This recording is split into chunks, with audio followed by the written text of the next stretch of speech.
Workout करने के बाद अगर आपको मसल्स पेन हो रहा है, आपके जांघों में दर्द हो रहा है, कंधों में दर्द हो रहा है या पेट में दर्द हो रहा है, तो इसका मतलब ये नहीं है कि आपने कुछ गलत कर लिया। इसका मतलब ये है कि आपकी मसल्स मेहनत कर रही हैं। लेकिन जब ये दर्द हिसाब से ज़्यादा हो जाता है, उठने बैठने में तकलीफ होने लगती है, तो एक्सरसाइज करने का सारा मज़ा खराब हो जाता है। आज की अपनी इस वीडियो में मैं आपको डिटेल में बताऊंगी कि अगर एक्सरसाइज करने के बाद आपको बॉडी एक्स हो रहे हैं या आपने स्क्वाट्स लगाए हैं, रनिंग की है और अब आपके पैरों में इतना ज़्यादा दर्द हो रहा है कि आप बैठ भी नहीं पा रहे हो, तो कैसे इस दर्द को कम किया जाए और आगे क्या क्या चीजें आपको ध्यान रखनी है जिससे दोबारा आपको ये सीवियर पेन ना हो। तो चलिए वीडियो को स्टार्ट करते हैं। चैनल पे अगर आप बिल्कुल पहली बार आए हैं या फिर अभी तक आपने हमारे चैनल स्टे फिट विद अभिलाषा को सब्सक्राइब नहीं किया है तो सब्सक्राइब जरूर कर लीजिएगा, क्योंकि इस तरीके की इन्फॉर्मेटिव वीडियोस लगातार हमारे चैनल पे आते रहती हैं।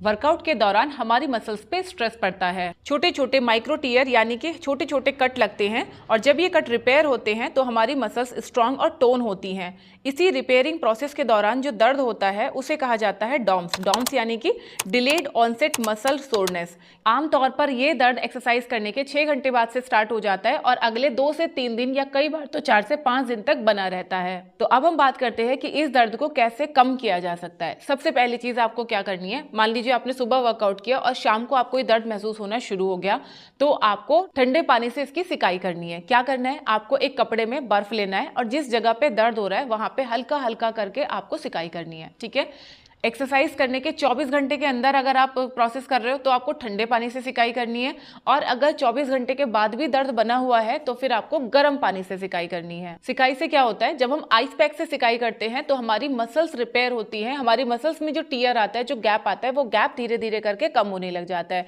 लेकिन ठंडी सिकाई का असर, आइस पैक का असर सिर्फ तब होता है जब हम उसको 24 घंटे के अंदर अंदर करते हैं। इसके बाद अगर आप कर रहे हैं तो ये आपको फायदे की जगह नुकसान दे सकता है। तो 24 घंटे के बाद आपको गर्म पानी से सिकाई करनी है। सिंपली आपके जो दर्द वाला एरिया है उसको गर्म पानी में आपको डुबो के बैठ, अगर आपके पैरों में दर्द हो रहा है तो बाल्टी में गर्म पानी भरिए, 1 चम्मच उसमें सेंधा नमक डालिए और बस पैरों को डिप करके बैठ जाइए। बहुत आराम आपको मिलेगा। वहीं अगर आपको चेस्ट में या आपको पीछे कंधों में, कमर में या बाजू में अगर आपको दर्द हो रहा है तो गर्म पानी में नमक डाल के जो आपने सॉल्यूशन बनाया है इसको कपड़े से भिगो भिगो के आप अपने जो आपका दर्द वाला एरिया है वहां पे आप लगा सकते हैं, या फिर आप किसी पेन किलिंग ऑइंटमेंट का इस्तेमाल भी कर सकते हैं। दूसरी चीज जो आपको करनी है दैट इज कि जब आपका वर्कआउट खत्म हो गया है और अगले दिन अगर आपको बहुत पेन हो रहा है तो इसका मतलब ये नहीं है कि आप पूरे रेस्ट पे रहो। पूरे रेस्ट पे आपको नहीं रहना है, हल्का हल्का स्ट्रेचिंग आप करो, थोड़ा सा आप वॉकिंग करो, ये आपकी मसल्स को रिपेयर करने में आपको हेल्प करेगा। तीसरी चीज आपको करनी है, आपका हाइड्रेशन लेवल आपको अच्छा रखना है। पानी अच्छे अमाउंट में पीजिए। अगर आप पानी कम अमाउंट में पिएंगे तो आपको मसल सोरनेस की प्रॉब्लम होगी, तो आपको पानी अच्छे अमाउंट में पीना है ताकि आपकी बॉडी, आपकी मसल्स हाइड्रेटेड रहें और जल्दी रिपेयर हो जाएं। चौथी चीज आपको करनी है, प्रॉपर रेस्ट भी लेना है। कई बार क्या होता है कि जैसे हमने सुबह वर्कआउट किया, पूरा दिन हम बिजी रहे, कई लोगों को लगता है कि ज्यादा वर्कआउट करके जल्दी से वजन कम कर लेते हैं, इस चक्कर में वो 2-2, 3-3 बार वर्कआउट करते हैं, दर्द हो रहा है फिर भी भयंकर वर्कआउट करते हैं। ये चीजें अगर आप करेंगे तो ये दर्द आपका ठीक होने में काफी लंबा टाइम लगेगा।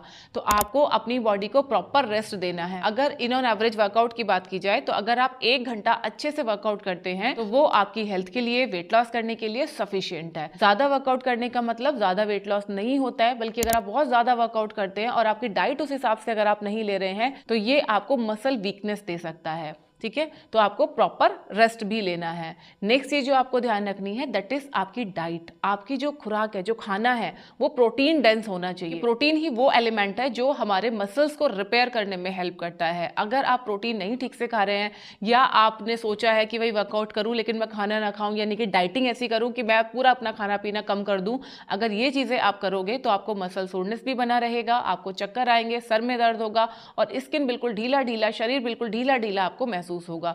यानी कि आपको ऐसा महसूस होना शुरू हो जाएगा एक टाइम के बाद कि एक्सरसाइज करने से मुझे कोई फायदा नहीं हो रहा, सिर्फ नुकसान हो रहा है। वहीं अगर आप अपनी डाइट को पूरा न्यूट्रिशियस रखेंगे, प्रोटीन अच्छे से अपनी डाइट में आप इंक्लूड करेंगे, तो आपको अपने वर्कआउट करने में मजा आएगा, मसल सोरनेस भी आपकी जल्दी रिपेयर हो जाएगी। प्लस आप अगर वेट लॉस के लिए चीजें कर रहे हैं तो आपका वेट भी जल्दी लॉस होगा और साथ में आपकी मसल्स डेवलप भी अच्छे से होंगी, यानी कि आपकी बॉडी में जो टोनिंग आप चाहते हैं वो टोनिंग भी अच्छे से आएगी। ये सारी चीजें आप करते हैं तो आपको मसल सोरनेस नहीं होगी। और अगर आज आपको इतना ज्यादा दर्द हो रहा है कि आप नीचे बैठ भी नहीं पा रहे हो तो घबराने की जरूरत नहीं है। 48 घंटे के बाद ये दर्द अपने आप धीरे धीरे करके कम हो जाएगा।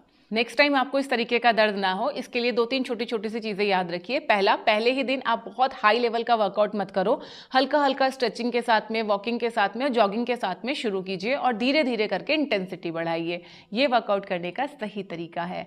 अगर आप लोग भी वर्कआउट शुरू करने की सोच रहे हो या जब भी आप शुरू करते हो आपको इस तरीके के पेन होते हैं, दर्द होता है, तो आप वर्कआउट करना सीखिए। अगर आप मेरे से सीखना चाहते हैं, जो नंबर आपको स्क्रीन पर दिखाई दे रहा है, इस पर व्हाट्सअप करके आप हमारे साथ जुड़ सकते हैं, जहां पे मैं आपको सिखाऊंगी कि कैसे आप बिल्कुल इनिशियल लेवल से वर्कआउट शुरू करेंगे और किस तरीके से आपको इंटेंसिटी को बढ़ाते जाना है।